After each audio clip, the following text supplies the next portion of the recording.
दोस्तों अगर आप लोग भैया यहाँ पर होम लोन ले चुके हैं या आप लोग भैया होम लोन लेने वाले हैं, चाहे आप लोग भैया किसी बैंक से लेते हैं या किसी हाउसिंग फाइनेंस कंपनी से लेते हैं, तो भैया जो लेटेस्ट में जो नए अपडेट हुए हैं जो आप लोगों को यहाँ पर जानना बहुत ही ज़्यादा ज़रूरी है। क्या क्या भैया यहाँ पर बैंकों की तरफ से या आरबीआई के जो नए नॉर्म्स वगैरह क्या हैं, और ऐसी जो 10 बातें जो आप लोगों के यहाँ पर विशेष ध्यान रखनी चाहिए, जहाँ पर आप लोगों का यहाँ पर कम से कम यहाँ पर नुकसान होगा। और आप लोग जानते हैं भैया, ये जो लोन देने वाले है होते हैं, उनका उद्देश्य होता है आप लोगों से ज़्यादा यहाँ पर मोटा पैसा कमाना। और आप लोग भैया अपनी छोटी सी यहाँ पर थोड़ी सी अगर यहाँ पर समझदार दिखाएंगे, तो आप भैया अपने लाखों रुपए यहाँ पर बचा सकते हैं। और बिना वजह यहाँ पर बिना मतलब के जो आप लोगों का पैसा यहाँ पर पानी की तरह लगने वाला, उस गाड़ी कमाई को आप लोग यहाँ पर बचा सकते हैं भैया। तो 10 कौन कौन सी चीजें हैं, क्या क्या नए अपडेट हैं, सब कुछ भैया इसी वीडियो के अंदर मैं आज आपके साथ में यहाँ पर पर्सनली अपना जो एक्सपीरियंस है होम लोन का, उसके साथ में आपको यहाँ पर शेयर करने वाला हूँ। तो मुझे यहाँ पर जितनी भी दिक्कतें आई है और जो चीजें भैया मैंने यहाँ पर पहले भुगत रखी है, वो मैं बातें आपको यहाँ पर एक एक करके बताने वाला हूँ। उसके बाद में जो भी नए अपडेट है वो मैं आपके साथ में शेयर करूंगा भैया। देखो भैया, अगर आप लोग यहाँ पर होम लोन ले चुके हैं या लेने वाले हैं, तो यहाँ पर जो सबसे पहली चीज है जिनका आप लोगों को यहाँ पर बिल्कुल पता नहीं होता, वो होता है यहाँ पर इंश्योरेंस। क्या करते हैं भैया, ये लोन देने वाले हैं ना, ये आप लोगों का जितना भी लोन अमाउंट देंगे ना, उसको यहाँ पर डबल प्रकार से सिक्योर करना चाहते हैं। पहला तो आप लोगों की जो प्रॉपर्टी वगैरह उसको यहाँ पर गिरवी रख लिया, उसको यहाँ पर बिल्कुल सेट कर लिया, यानी आप लोग बिल्कुल हिल नहीं सकते। दूसरा क्या करते हैं, अपने लोन को और सिक्योर करने के लिए आप लोगों को यहाँ पर एक और इंश्योरेंस पॉलिसी चिपका देते हैं, और ये बोलते हैं यार 200-400 रुपये आप लोगों की प्रीमियम के साथ में यहाँ पर एक्स्ट्रा आ जाएगी। तो यार देखो, एक बात ध्यान रखो, आप लोग है ना यहाँ पर किसी प्रकार से कोई बाध्य नहीं है कि आप लोग इन्हीं से यहाँ पर इंश्योरेंस करवाएं। आप लोग भी थर्ड पार्टी से यहाँ पर इंश्योरेंस करवा सकते हैं, और आप उनको यहाँ पर वन टाइम पेमेंट देकर या उनका जो भी ड्यूरेशन है उसके अकॉर्डिंग उनको पेमेंट आप लोग अपने बिहाफ से भी दे सकते हैं। यहाँ पर ये हो सकता है आपके साथ में कि जो उसका जो कैपिटल है किसका, इंश्योरेंस का, वो भी आप लोगों को यहाँ पर लॉन्ग टर्म तक यहाँ पर ब्याज के साथ में आप लोगों को एडिशनल चुकाना पड़ता है, जहां पर इनका भी यहाँ पर पर्सनल कमीशन भी जुड़ा होता है। तो ये एक चीज, पहली चीज है जो आप लोगों को यहाँ पर पता होनी चाहिए। दूसरी चीज है यहाँ पर रेट ऑफ इंटरेस्ट का। रेट ऑफ इंटरेस्ट आप लोगों को यहाँ पर लॉन्ग टर्म के लिए लेना है ना, तो फिर आप लोगों को यहाँ पर फ्लोटिंग रेट ऑफ इंटरेस्ट आंख बंद करके ले लेनी चाहिए। क्यों? आप लोग खुद चाहो ना तो यहाँ पर खुद अपना डेटा निकाल के देख लो कि जिसने 2005 को या 2010 को यहाँ पर पहले कोई लोन लिया था, उस समय रेट ऑफ इंटरेस्ट फ्लोटिंग में क्या थी और आज क्या थी। फायदा मैं ये बता रहा हूँ आप लोगों को, देखो फ्लोटिंग में आप लोग जब चाहो इस लोन को यहाँ पर फोरक्लोज करवा सकते हो, कोई चार्ज नहीं है। प्री पेमेंट कोई चार्ज नहीं है, बैलेंस ट्रांसफर करवाने का कोई चार्जेस नहीं है। ये कुछ ऐसे बड़े बड़े चार्जेज हैं, तो बैंक तो देखो यहाँ पर 2 से 3% तक लेते हैं या 4% तक लेते हैं। लेकिन मैं अपना यहाँ पर खुद का एक एक्सपीरियंस बता रहा हूँ। यहाँ पर हमने एक ऐसी कंपनी से यहाँ पर बहुत गलत तरीके से फंस गए थे, जिसने भैया फोर क्लोजर यहाँ पर 7% लिया है, जो एक NBFC कंपनी है दोस्तों। तो भैया ये भी एक बहुत बड़ा झोल होता है। तो एक आप लोग इस चीज का जरूर ध्यान रखेंगे, इंटरेस्ट रेट का, और फ्लोटिंग इंटरेस्ट रेट है वो फिक्स्ड की तुलना में कम ही रहेगी आप लोगों के लिए, हमेशा इस बात का यहाँ पर ध्यान रखेंगे भैया। तीसरी चीज है, लोग अगर यहाँ पर फास्टली आप रिपेमेंट करना चाहते हैं, और जब आपके पास मान लो पैसा वगैरह नहीं बनता है, या आप लोग चाहते हैं जल्दी से मैं यहाँ पर लोन को खत्म कर दूं, तो आप लोग यहाँ पर EMI का है ना रीस्ट्रक्चर करवा सकते हैं यहाँ पर। और एक चीज नॉर्मली बेसिक चीज है वो आप लोगों को ध्यान रखनी है, अगर आप लोग सैलरी पर्सन है तो आपको पता है हर साल आपके 10% के आसपास आपकी इनकम बढ़ती है यहाँ पर। तो उस कंडीशन में आप लोग यहाँ पर बैंक के साथ में या कंपनी के साथ में बैठ के बात कर सकते हैं, और अपनी जो EMI है ना वो 5% आप लोग यहाँ पर इस हिसाब से इंक्रीज करवा सकते हैं। सालाना आप लोग 5% इंक्रीमेंट करवाएंगे अपनी EMI का, तो आप लोगों का जो लोन है जिसके ऊपर आपको मोटा ब्याज देना पड़ेगा, वो जल्दी से जल्दी यहाँ पर क्लोज हो जाएगा। एक बात आप लोग हमेशा ध्यान रखिएगा, यहाँ पर जितना लोन का अमाउंट आप लोग यहाँ पर बचा के रखोगे, उतना ही मोटा ब्याज आप लोगों को दिया जाएगा। यानी आप लोगों की कोशिश ये होना चाहिए कि मैं फटाफट से भैया लोन को रिपेमेंट करूं, और बैंक वालों की कोशिश ये रहती है कि आप लोगों के लिए कम से कम EMI बनाई जाए और लंबे से लंबे समय तक इसको चलाया जाए भैया। अगली चीज है, ये बहुत बड़ा स्कैम भी मानता हूं मैं इसको, फ्रॉड भी मानता हूं, नंबर चौथी चीज भैया।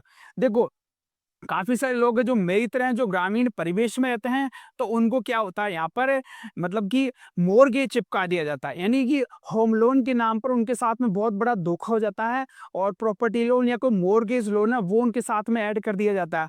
मॉर्गेज में क्या होता है दोस्तों, या प्रॉपर्टी लोन में क्या होता है, ब्याज दरें होती है, इंटरेस्ट रेट होता है, प्रोसेसिंग फीस होती है, अदर जो चार्जेज होते हैं वो थोड़ा-सा यहाँ पर ज़्यादा देखने को मिलते हैं। और कई बार तो जो अपनी जो सब्सिडी मिलती है प्रधानमंत्री वाली, वो सब्सिडी भी आप लोगों को देखने को नहीं मिलती है। तो लोन लेने से पहले ये चीज़ आप लोग ज़रूर देख लीजिएगा कि भैया मुझे यहाँ पर सब्सिडी मिलेगी या नहीं मिलेगी और कितने दिन बाद मिलेगी। कोई आनाकानी करे तो भैया लिखवा के ले लो उस चीज़ को, कि फिर बाद में वो पलट जाएगा। एक बार आपने भैया लोन एग्रीमेंट साइन कर दिया तो फिर आप लोगों की मजबूरी होगी कि आप लोगों को अब इसको किस्त पे करनी ही होगी। तो ये चीज़ आप लोग पहले देख लीजिएगा दोस्तों। अगला भैया जो आप लोगों को जानना चाहिए 5वां है, वो है अगर आप लोग मैंने मतलब आप लोग यहाँ पर महिला अगर कोई एप्लीकेंट होती है, तो यहाँ पर बहुत सारे बैंक है ना, उनके यहाँ पर रेट ऑफ इंटरेस्ट में थोड़ा बहुत यहाँ पर छूट करते हैं। उतनी ज़्यादा बड़ी छूट तो नहीं करते हैं, लेकिन यार भागते चोर की लंगोटी ठीक। यानी अगर आप यहाँ पर 100-200 रुपए का अगर फ़ायदा हो रहा है, तो लंबे समय तक जब आप लोग ईएमआई पे करेंगे, उस कंडीशन में आप लोगों को यहाँ पर फ़ायदा हो सकता है। तो आप लोग एप्लीकेंट में अगर किसी महिला को मतलब एप्लीकेंट बनाते हैं, तो आप लोगों के लिए थोड़ा-सा सही फैक्टर रहेगा भैया।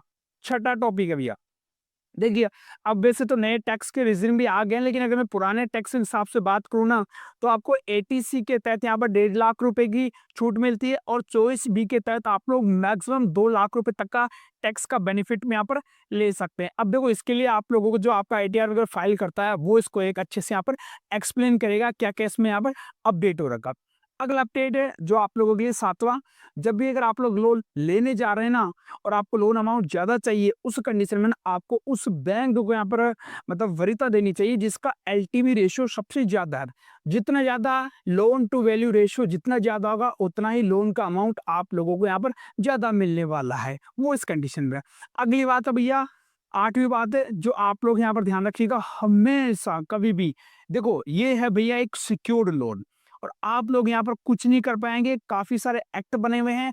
3 महीने अगर आप लोगों ने पे नहीं किया तो चौथे महीने से आपके घर के ऊपर, आपकी प्रॉपर्टी के ऊपर यहाँ पर घंटी बजना स्टार्ट हो जाएगी। वो भैया आप लोगों की प्रॉपर्टी उसको बेच सकते हैं और अपने यहाँ पर पैसा वसूल कर सकते हैं। इसलिए जब भी आप लोग ईएमआई का स्ट्रक्चर तैयार करवाओ, ध्यान रखो आपकी कमाई से 50% से अधिक कभी मत करना यार, कभी भी मत करना दोस्तों। इस बात का ज़रूर ध्यान रखिएगा।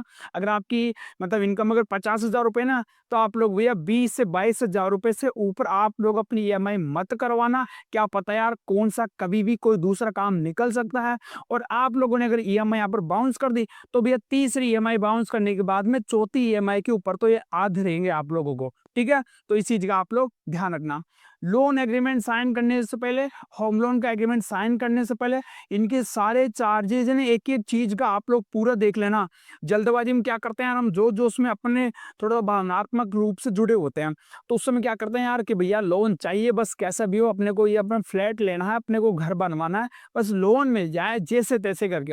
उस चीज़ का भैया ये लोन देने वाले यहाँ पर फ़ायदा उठाते हैं और उनके जो एजेंट है ना, मैं एजेंटों के लिए बिल्कुल हूँ।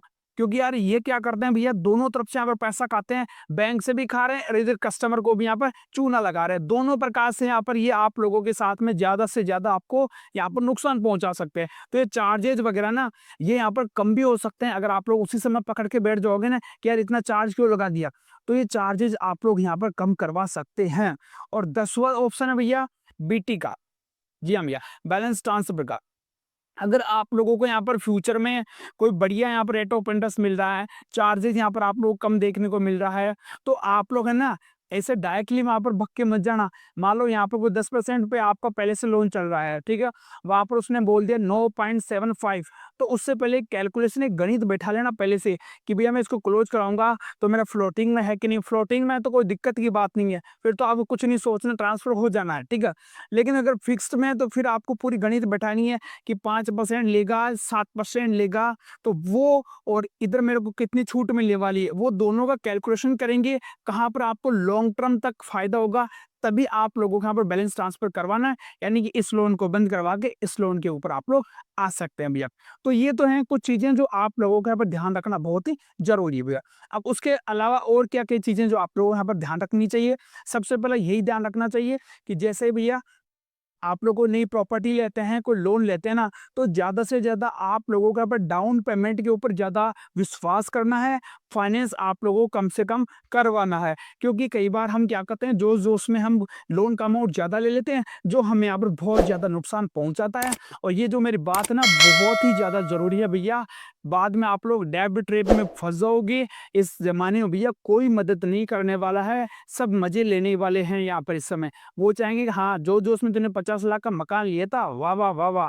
फिर वो उस समय तो आपके साथ में वाह-वाह करेंगे और जब आप लोगों से यहाँ पे किस्त नहीं चुकेगी, तो वही आप लोगों को यहाँ पे पीछे से बाण मारेंगे। तो उससे अच्छा है आप लोग इस चीज़ के अंदर छोटी-छोटी बातों का यहाँ पर ध्यान रखिए और आपको यहाँ पर कोई सवाल है तो कमेंट में पूछिएगा हमें। जानकारी पसंद आए तो वीडियो को लाइक कीजिएगा और आज के लिए इतना ही, धन्यवाद।